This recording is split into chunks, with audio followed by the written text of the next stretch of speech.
Hello and welcome to Canada.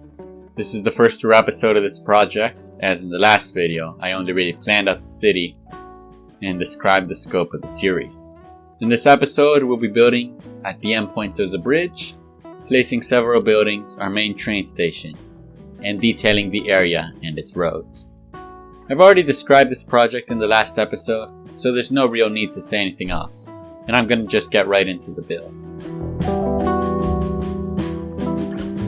So I'm starting off by detailing these intersections where the bridge hits ground level and transitions from a highway to a regular road. These roads will be some of the main arteries of the city and will carry a lot of through traffic, so I've made them 4 lanes. I've used Traffic Manager President Edition to direct traffic in this intersection, to use proper turn lanes for left and right turns, and then use ploppable asphalt to hide existing markings, and then used a mix of intersection marking tool and decals to create realistic lane markings. I've only used the marking tool for the 2-lane left turn, as I don't really like using them for every left turn, because that looks more messy than organized. To top off these intersections, I placed some signage denoting the one-way roads and the start and end of the highways. These intersections took me quite the while to make, because with them I was also figuring out how exactly I'm gonna style the road markings throughout the entire city.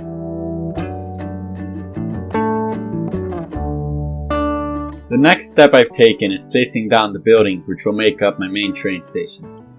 I've used some modular stations and sunk them, and then for the main building I've placed a modern office building from California. This is a really modern new city, which in my mind experienced a boom in the late 70s through to the present day. So I've gone with a lot of newer architecture.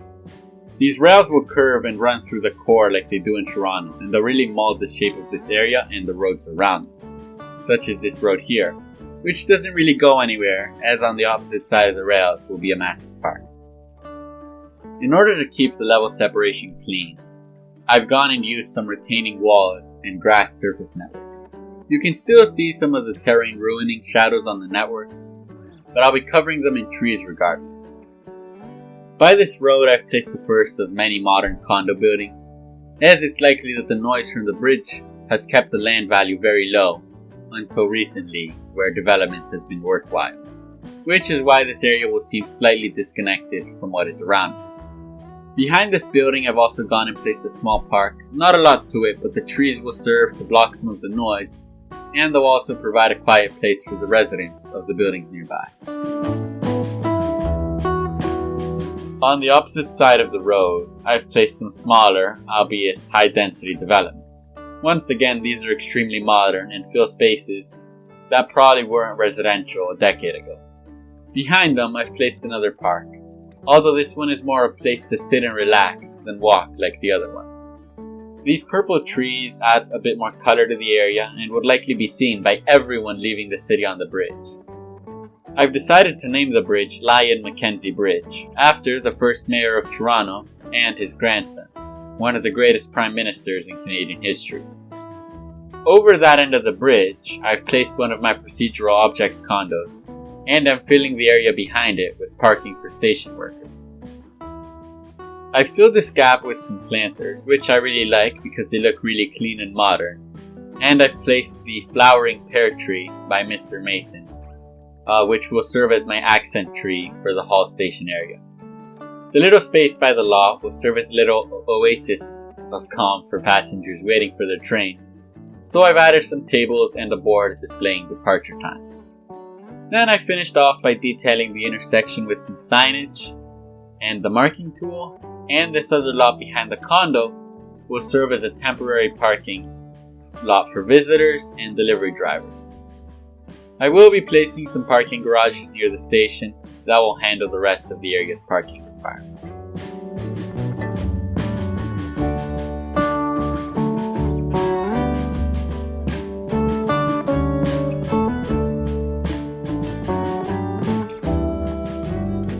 In front of the station, I've placed a spike road and a lot of bike racks, and I've also used a prop line tool to place a bunch of planters, around which I placed benches, bins, and signboards.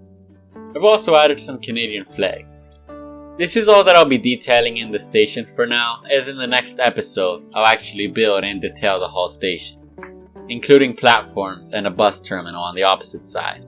So don't forget to subscribe if you want to catch that video. After doing the front of the station, I went and detailed all of the intersections around it. You've already seen how I do it, so I'll leave the majority of it off camera now and in future episodes, as it is a tedious process, although the rewards are worthwhile.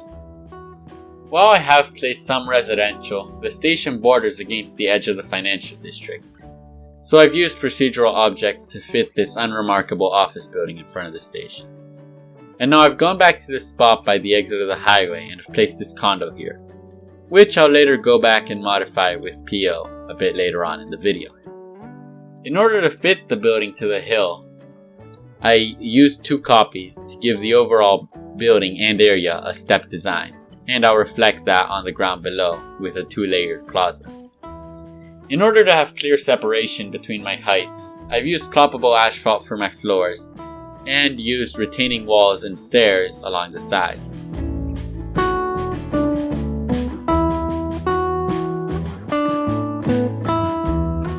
There was a little bump in the terrain here that I just couldn't flatten, so instead I worked it into my design and had a little elevated planter using ploppable grass. Whenever you have 2 different types of surfaces at the same height, lower whichever one you want to be at the bottom by using the Move It tool's Small Changes button, which in my case is Alt.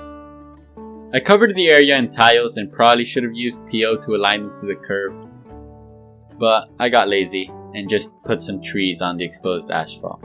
I'll probably change them to PO off camera. So I moved on to filling the space after I decided what type of tree I'd use, and I ended up deciding on these pine bushes, and I did place a big tree on the planter by the stairs to seclude the area from the street.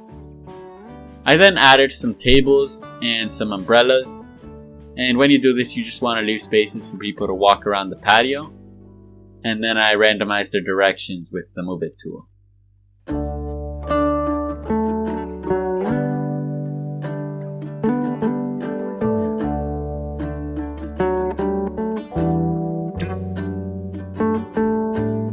Now I'm just gonna fill in this last spot of bridgeside land, and I imagine that it isn't a particularly valuable spot of land, with limited space and a lot of noise. So I decided to fill the spot with a little hydro services depot. And the first step was creating a building that can fit in the small area, and function as a mix of office and warehouse. So I used the procedural objects mod on a vanilla commercial asset that had garages on the front as well. And then I made the back of the building a lot shorter so that it wouldn't border on the condo. And then I used a retaining wall to cover the weird flashing texture that's generated when vertices overlap. Next to the building I put some gas tanks, and then I surrounded the area with a fence just to prevent pedestrians from getting in.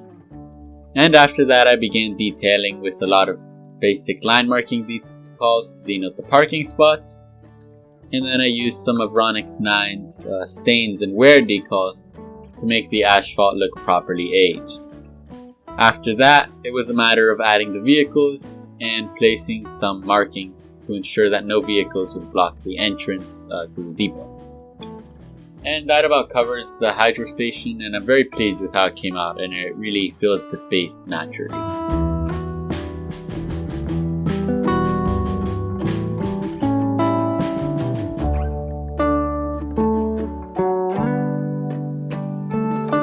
With the hydro station done, I placed the railways which come from the station and merge into 3 parallel tracks, which cut through downtown.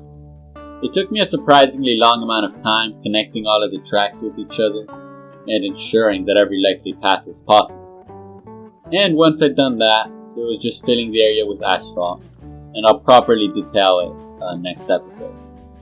Then I moved on to the final thing which I'll do today, which was making the condo by the hydro station more interesting using procedural objects. I realized that this condo would be prominently visible both from the sea and the bridge, and thus I wanted to make it have a more interesting design and be a bit taller, so I angled the top a bit. And that's about everything for today, and I hope you enjoyed the first episode of Skylines Canada. Next episode, we'll see us building and detailing the train station, along with facing a few more buildings.